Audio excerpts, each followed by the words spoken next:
Welcome to the end of day review for Tuesday, the 28th of November 2023. Starting off with the economic calendar, there were no news releases of note for the London session. There was one dreadful news event for the USD during the New York session, about an hour, 2 hours into the New York session. This was positive for the USD, and thus we expected Euro USD and GBP USD to move down upon the news release. In terms of fading news release, we can only short, and that pretty much ruled out any trades for the rest of the day. I'll start with Euro USD. You can refer to my London Outlook where I ruled it out for trading for the day. I'll quickly recap why that was the case.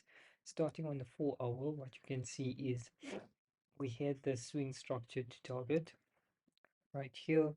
However, from a daily perspective, in terms of consecutive daily candles, today was the fourth bullish day, and that occurs on average once per month, given this fact, it's more likely to expect a reversal day or a bearish candle day.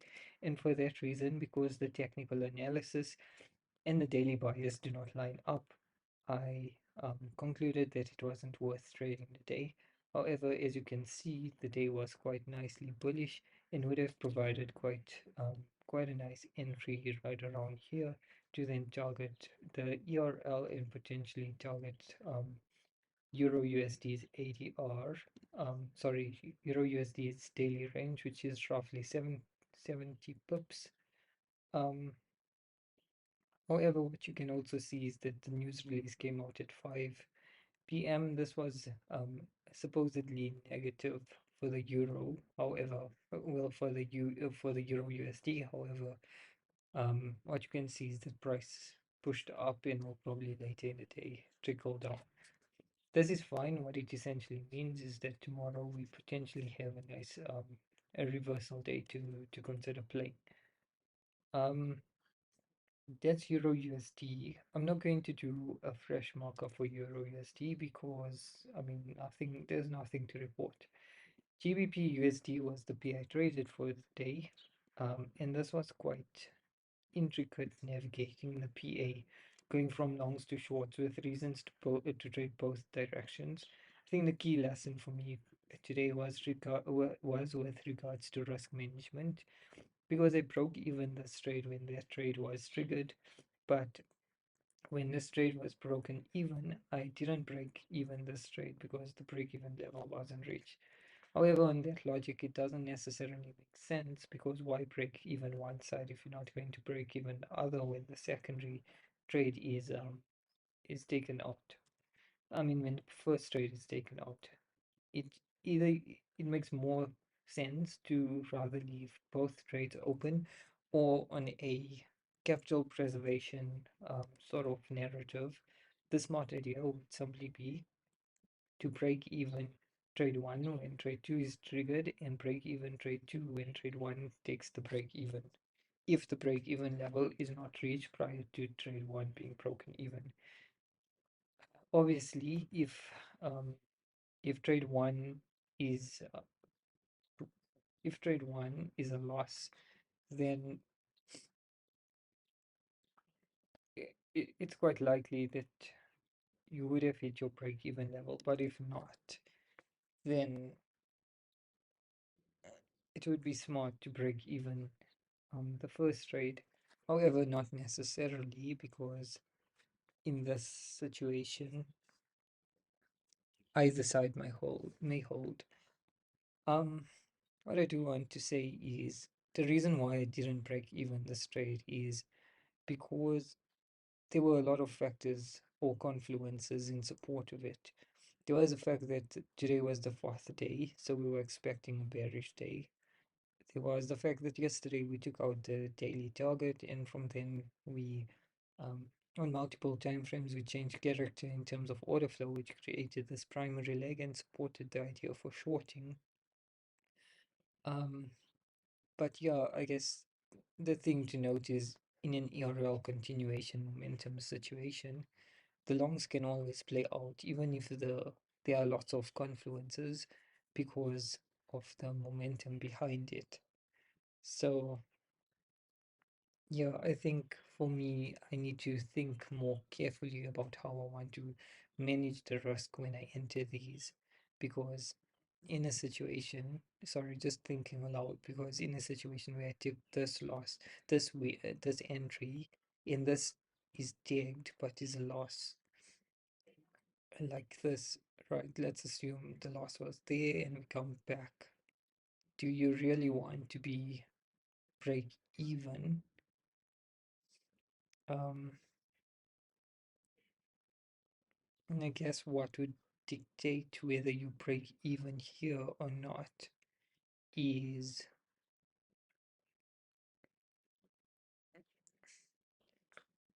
yeah, I need to think about this some more, because it's like a matter of which side do you think will hold.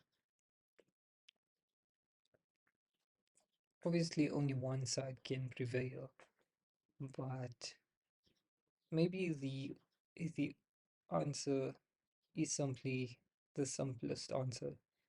In a situation like this, where there's reasons to long and short, you should keep the stop losses open, and you should break even at your appropriate break even levels. Um, because it's a matter of which side is going to hold, and if both sides are presenting an opportunity, then both sides, and you yeah, and you put risk on both sides, which means you believe in both trade ideas, then the answer has to be that you leave both stop losses open until the actual break-even levels are reached. So the break-even level for this trade was based on an hourly, which would have been this level being breached, and the break-even for this level would have been that, and that would have been the loss, which you would have had to accept. Um, I guess the way you cover this loss would be by partialing at a 1 to 2 and then letting it run to ADR, which is um this. So 1 to 2 would have been right around here, and then ADR is about 4. Um, but yeah, like I said, the GBPUSD was um quite complex in unpacking the technical analysis.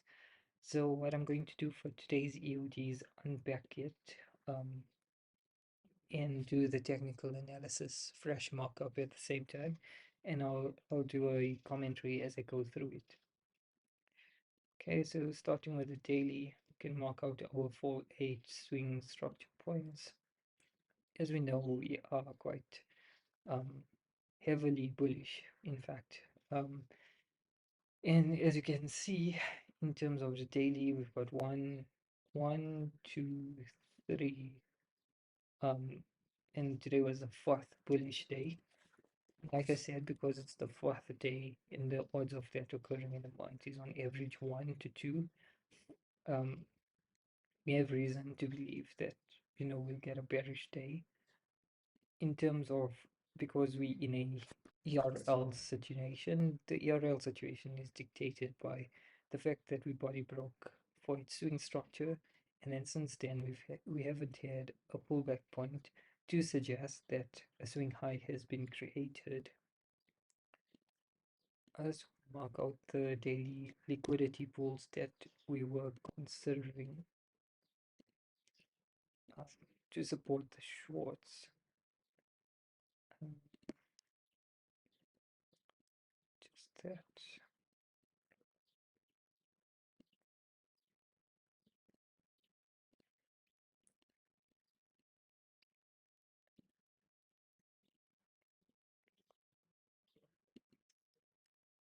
And then next daily target should be this.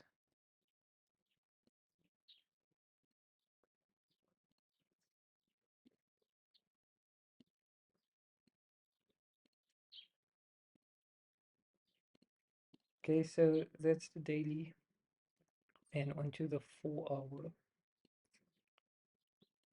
I'll just quickly handle the swing structure markups quickly. Just that and that. Remember, we don't need for each OB backing in an ERL continuation momentum scenario. Like I said yesterday, which was Monday, we tapped the daily liquidity, and then today we were expecting price to pull back, and we had a daily target to work towards, which was this fair value gap right here. Okay, yeah, so there's nothing much to add on the 4 hour. So we can go to the 1 hour. What I do want to highlight is all of this is the pro trend leg, right? And what happens is, okay, let me just draw this, then I will.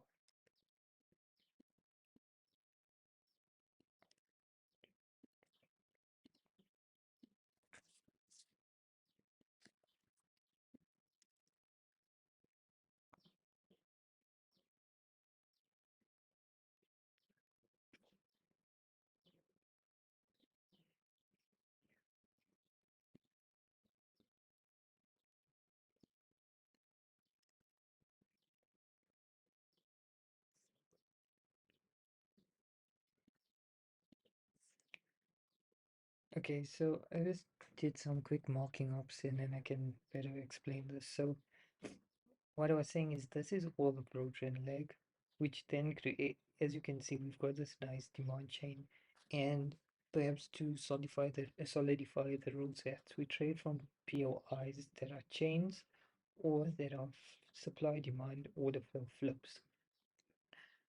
What you can then see is Frankfurt opened right around here, and then we've got rationale to support why the low of the day should be here, which is why we enter right here, and then we target the ADR, right? And that was a 1 to 4 trade. However, what you can also see is we've got a change of character here, which then creates this primary leg OB for the purposes of the ERL reversal. And if we get a for each change of character, then that's for the purposes of the pullback leg, primary pullback phase, primary leg, right? So what I do want to do is go on to the 15-minute and explain what is going on.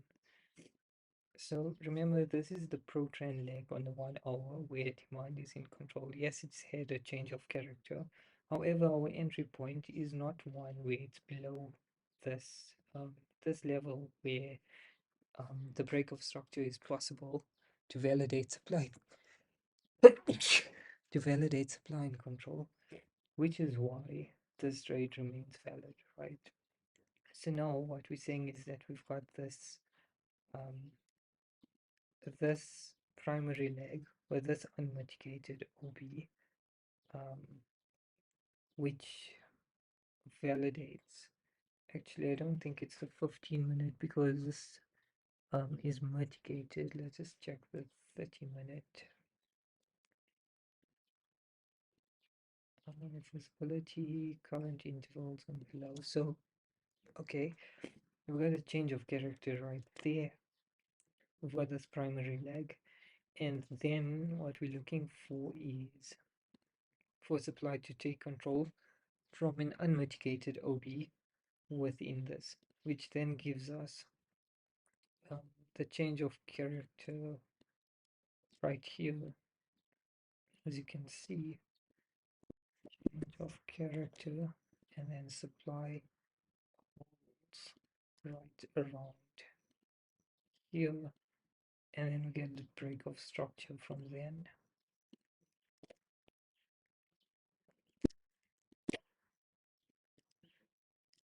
So break of structure right here, and then obviously at this point supply is fully in control, and then you've got your Asia high of the day,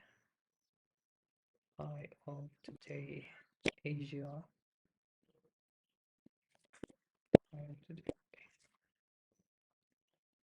Right, so then we run our fib from the high of from the extreme to the high of the day. We want this entry right here, and I decided, given the complexity, that instead of putting the stop loss here, we'll put it above there, and our target was this daily fair value cap at a 1 to 3, like that.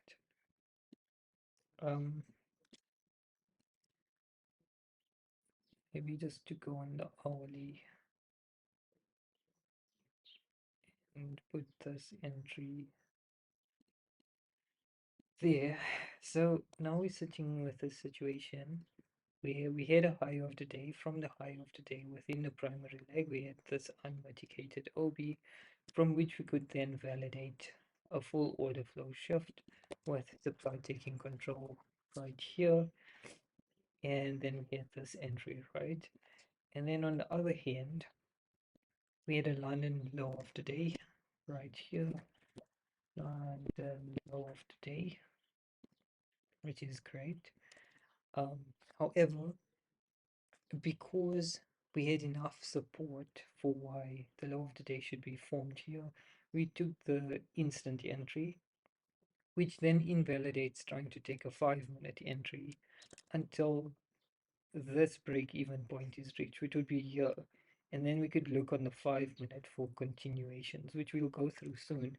But this is essentially it, right? So we've got a long based on the pro trend leg and a short based on the idea of a primary leg.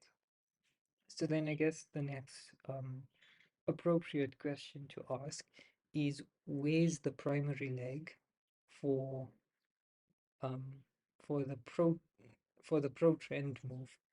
And that would be, if we look on the 30-minute, that would be when we interact with this OB or this unmitigated OB right here. But as you can see, that range was there, and then you've got this.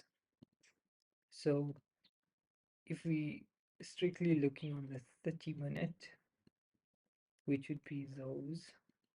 Sorry, I just want to restrict the visibility to just these current interval. You can see, yeah, so that it doesn't look like it body broke. So in order to validate a primary leg here, we would need a chalk. I'm just going to steal this chalk.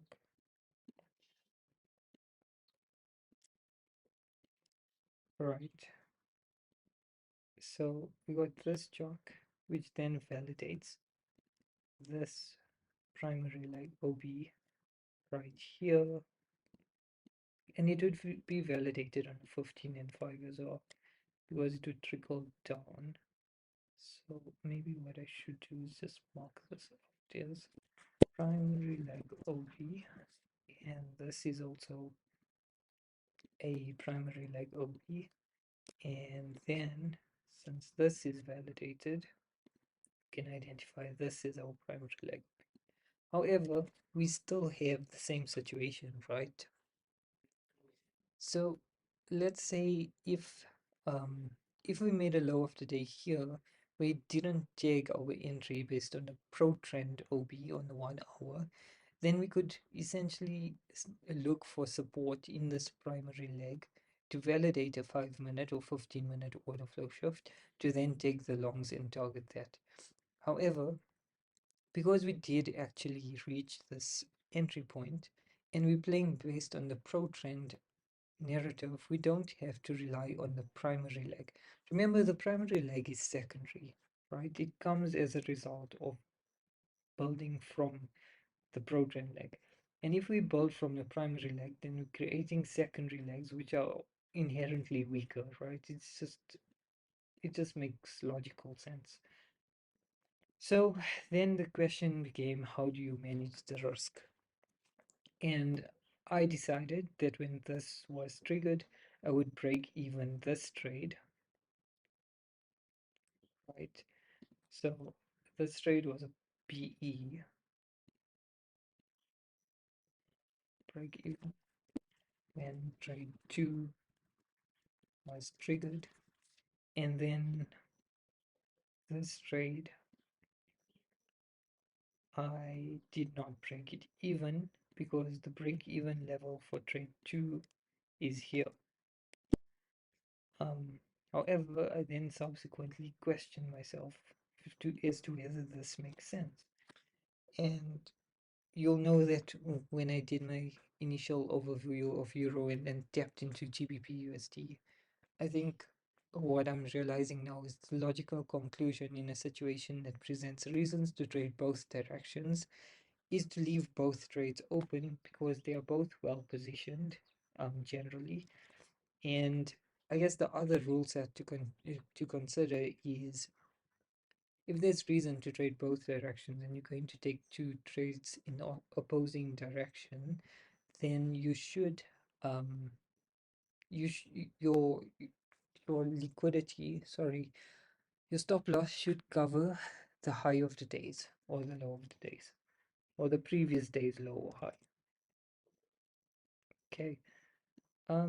Yeah, essentially that's that. So I took a break even here, I took a loss here, uh, loss based on the 30-minute, and then obviously once we broke out of this, then we're back in the pro trend leg, and we got our next target right here on the daily, which then validated for us to go to the 5-minute and look to play continuations, and we could play continuations on the premise of supply demand flips or chains, but I don't think there's anything to rely on here.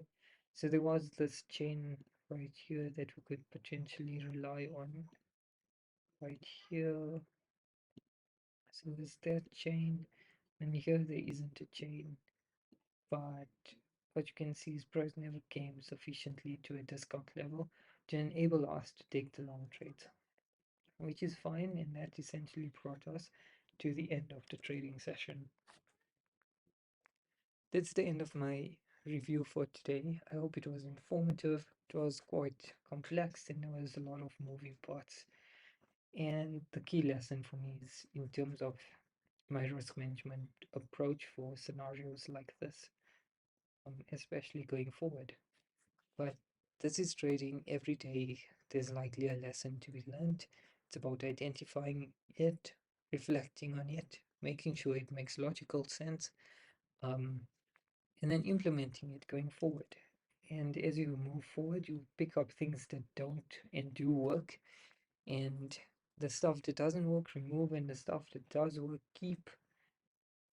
Um, and it's just a lengthy process. Eventually, you come to the end. Well, not truly the end, but you come to a place of consistency and profitability.